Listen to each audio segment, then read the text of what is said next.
40 41 42 سال میں نے اپنی روح کے لیے کتنا وقت نکالا ہے، کیونکہ میرے بدن کو تو پتہ نہیں ہے، ابھی ختم ہو جائے، دفنا کے آپ چلے جائیں کچھ دنوں میں، آپ کتنے دن آپ کو پتہ ہے ہر باڈی کا اعضا کتنی دیر رہتے ہیں، فلانی چیز اتنے دن رہے گی، بال اتنے دن رہیں گے، کھال اتنے دن رہے گی، ہلکے ہلکے ہلکے ہلکے سب کچھ ختم ہو جائے گا، پھر ہڈیاں رہ جائیں گی سر. تو کہاں گئی وہ تو خاک میں چلی گئی، ختم ہو گئی، خاک میں آئی تھی خاک میں مکس ہو گئی.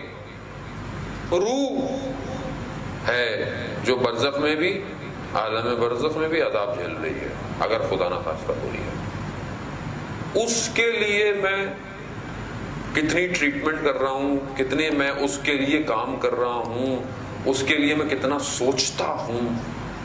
کیونکہ اگر وہ میرے بدن سے الگ ہو جاتے ہیں تو مردہ ہوں میں، تو وہ واپس آتی ہے، نہ وہ الگ کچھ ہے نہ یہ الگ کچھ ہے، یہ دونوں کمبائن ہوتے ہیں تو میں آج حیات کے اندر ہوں.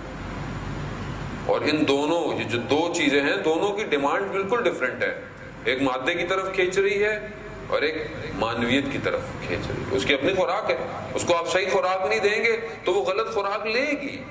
یہ جو آج آپ کو لگتا ہے مختلف طریقے سے لوگ ریاضتیں کر رہے ہیں، وہ بیسیکلی اصل میں روح کی خوراک کی تلاش میں ہیں، لیکن جب ان کو صحیح طریقے سے راستے سے خوراک نہیں ملے گی تو وہ کوئی پہاڑوں میں چلا جاتا ہے، کوئی کسی اور جگہ چلا جاتا ہے، کوئی کسی اور طریقے سے تسکین لے رہا ہے، کسی طریقے سے شاید روح کو سکون مل جائے. لیکن روح کو سکون ایسے نہیں ملتا.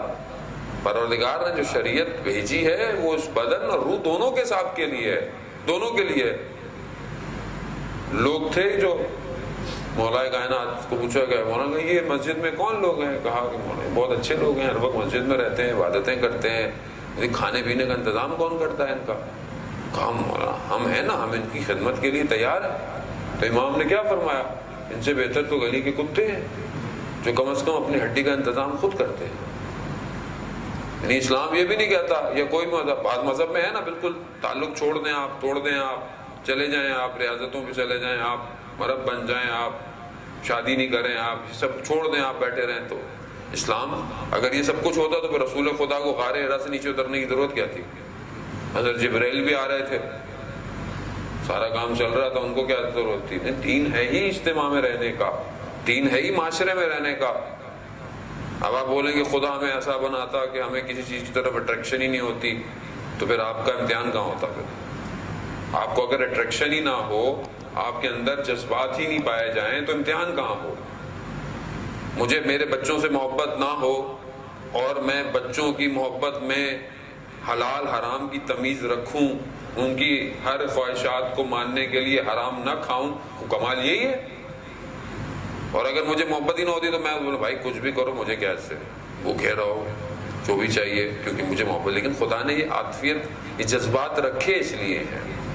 یہ جو میرا انٹرنل رابطہ ہے، اسی کے عزیزان محترم مجھے تربیت کرنی ہے. ماہ رمضان اس لیے آتا ہے کہ ہم ان دعاؤں کے ذریعے، ان کے ترجموں کے ذریعے سے، ان عبادتوں کے ذریعے سے اپنی ریوالونگ کر سکیں.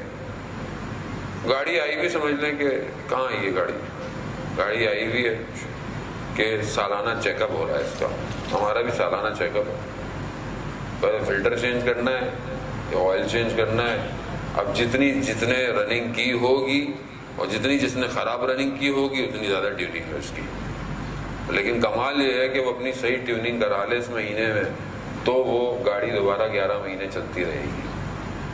ورنہ اگر اسی خراب حالت میں گاڑی لڑک گئی، کسی کھائی سے نیچے گر گئی، ویل بیلنس نہیں ہوئے، آئل کہیں بریک کا ختم ہو گیا، حادثہ ممکن. اور یہ ایسے حادثے عزیزان محترم کہ یہ دوبارہ جائے گزین نہیں ہے.